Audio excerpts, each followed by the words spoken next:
क्या नाम है? रामदयाल सिंधी प्राप्ति। ठीक मोड़ में पहली बार आए हो? नहीं, तीसरा शनिवार।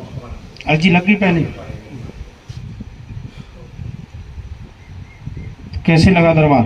तीसरी बार आ गए, तीसरी बार किसी ने पूछा तो नहीं है? बिल्कुल हैं? किसी ने हमारे यहाँ पूछ लिया हो, आपसे समस्या पूछ ली हो? नहीं, ऐसा कोई अगर मिला हो तो बताओ कि हमारे यहाँ कोई पूछ तो नहीं रहा था तुमसे कुछ, क्योंकि 3 बार आ चुके हो तुम। पहली बार जब पांडुकर सरकार जी का आना था 31 तारीख को, तब किसी ने बुलाया था यहाँ पे, उनके दर्शन के लिए मैं आया था। तब उन्होंने बोला था कि एक नारियल लेकर के अर्जी लगा दो, तो वो नारियल वहाँ बांध के उसके बाद उन्होंने बोला था कि दरबार लगता है और पर्चा बनाया जाता है, अगर लहरें सरकार की कृपा होगी तो वो तुम्हारी अर्जी जल्दी स्वीकार करेंगे। शनिवार और मंगल को ही पर्चा बनता है, तो आप सिर्फ मैं शनिवार को आता हूँ। तो मतलब उनने कुछ पूछा तो नहीं था तुमसे? नहीं नहीं, वो मेरे मित्र थे, उनकी अर्जी ऑलरेडी लग चुकी थी। अच्छा। उन्होंने बोला था, वो चिंतित थे मुझे देखिए। बताओ क्या समस्या लेकर के आए हो? समस्या मेरी नहीं, मेरे परिवार की है। वो चाहते हैं कि मैं दाम्पत्य जीवन में बंधूं, तो बंध जाओ, क्या दिक्कत है? क्योंकि व्यक्तिगत रूप से मैं नहीं बनना चाहता था। उम्र ज़्यादा हो गई है और जिसने मुझे रास्ता दिखाया वो भी है चाह रहे थे कि ऐसा हो, और इस दरबार के थ्रू। क्या करते हैं अभी? मैं प्राइवेट शिक्षक हूँ। प्राइवेट शिक्षक है, सरकारी नहीं है? प्रयास रहता है कहीं ना कहीं, अपने ही प्रयास में कमी रहती है, जिसके कारण ऑर्डर छू के आ जाता हूँ, 1-2 नंबर से ही रह जाता हूँ। अब क्या चाहते हैं? चाहते हैं अगर वाकई में दाम्पत्य लिखा है जीवन में, क्योंकि उम्र ज़्यादा हो रखी है, अगर लिखा है तो उसकी जो बेसिक चीज़ें हैं उसको निभाने की, निर्वाह करने की, वो कमियां पहले दूर हो, तब जाके कहीं विवाह हो। और दूसरी समस्या कि घर में अशांति है, कलेश। क्या दिक्कत होती है तुम्हें?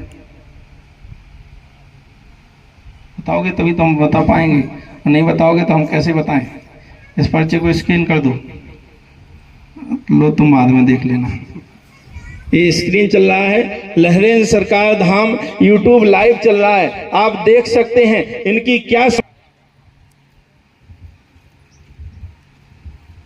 पूछो पूछो, बिना माइक के पूछ लो, वैसे माइक से ही पूछो, ये लोग कैसे सुनेंगे और कैसे ये डालेंगे?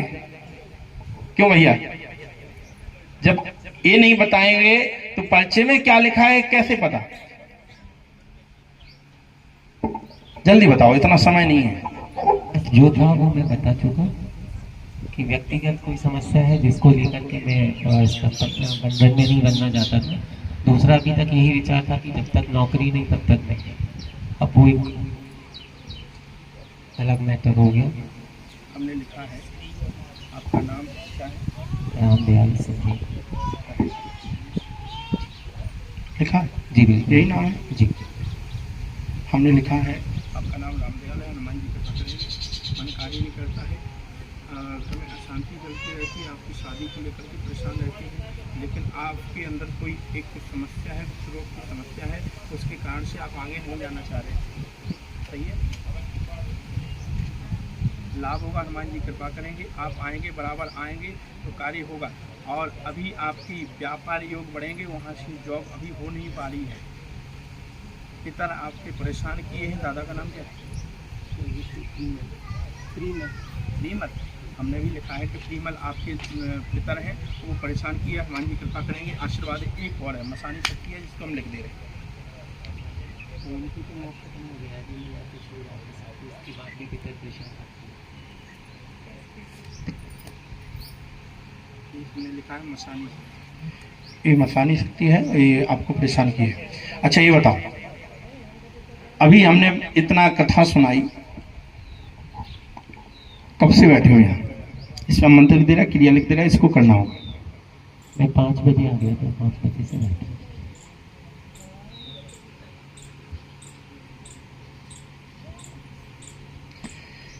एक 108 बार इस मंत्र का जाप करना है, इस क्रिया को करना है, और इस क्रिया को कर करके इस रोग से छुटकारा पा सकते हैं। और ऐसे नहीं मिलेगा, बराबर आना पड़ेगा।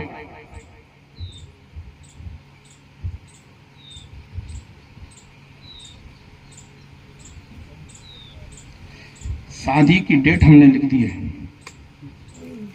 शादी की डेट, बालाजी सरकार शादी की डेट भी लिख दी है और शादी का समय भी हमने लिख दिया है कि कब होगी और कैसे होगी, वो भी हमने लिख दिया है। लेकिन उसको छुटकारा पाने के लिए बराबर आना पड़ेगा। हम नहीं कहेंगे कितनी पैसी करनी पड़ेगी, कोई पता नहीं, 1 वर्ष तक लगातार आना होगा तो सही हो सकते हैं। हनुमान जी कृपा करेंगे, आशीर्वाद है।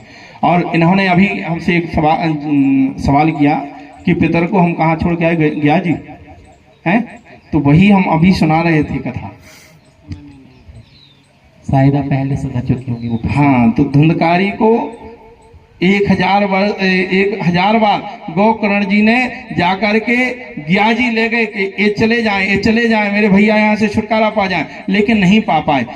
आखिर में उन्हें भागवत का पान करवाना पड़ा और उस बांस में बैठा करके उन्हें कथा सुनवानी पड़ी। जब जाकर के वो स्वर्ग गए, ग्याजी जाने से स्वर्ग नहीं गए, कथा पाने से स्वर्ग गए।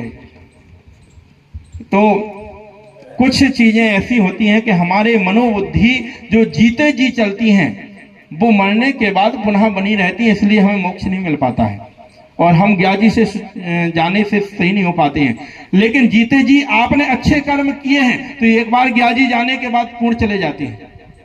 अच्छे कर्म किए हैं तो ग्याजी जाने के पहले ही चले जाते हैं, वहां तक पहुंच ही नहीं पाते हैं, तो जाने की भी जरूरत नहीं होती है। एक अभी हम सुन रहे थे कि कर्ण कौन था? सबसे बड़ा दानी था। और एक बार करुणा निधान को, कृष्ण भगवान को दर्शन कर लिए और आप तो बड़े सुंदर हैं।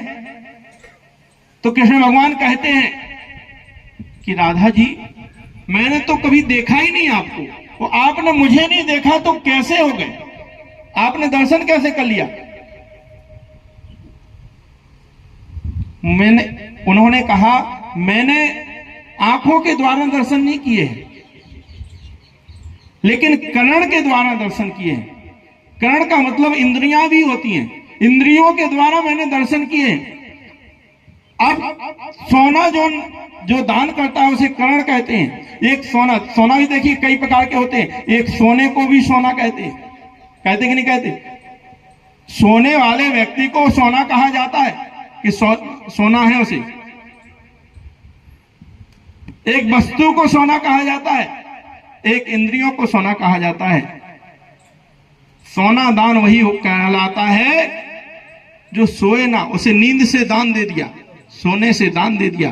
पार्वती जी को सोने से दान नहीं मिला था, वो कथा उन्हें सुनाई गई और सो गई, उन्हें सोना नहीं मिल पाया, इसलिए उन्हें कथा नहीं सुन पाई। तो हम यही कहेंगे कि हम तो नाम तक लिखा है उस पर। देखिए कोई कहता है कि पितर हैं तो कौन है, पितर हैं तो कौन है, हैं तो कौन है? क्योंकि पितर तो ऐसे कोई कह देगा कि पितर हैं तुम्हारे परेशान किए हैं। बात तो तब होती है जब उस पे नाम हो कि ये पितर परेशान किए। क्या नाम है? ऐसे लिखते हैं, इसको स्कैन कर दो। इस मंत्रों को स्कैन नहीं करना, बाकी स्कैन कर दो।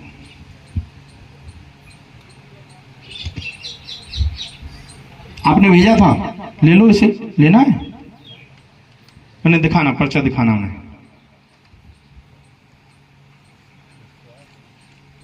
आपके रोग का दवाई लिख दे हैं, डॉक्टर के पास जाना होगा, हम तो दवाई भी लिख देते हैं।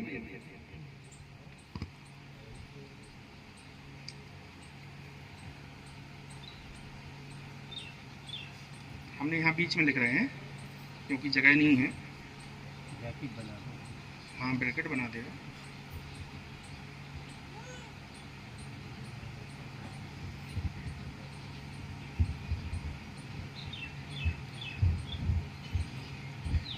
इसके ऊपर एक जाकर के आप बाद में पूछ लेना तो वे बता देंगे। बोलिए हनुमान जी महाराज की। सियापति रामचंद्र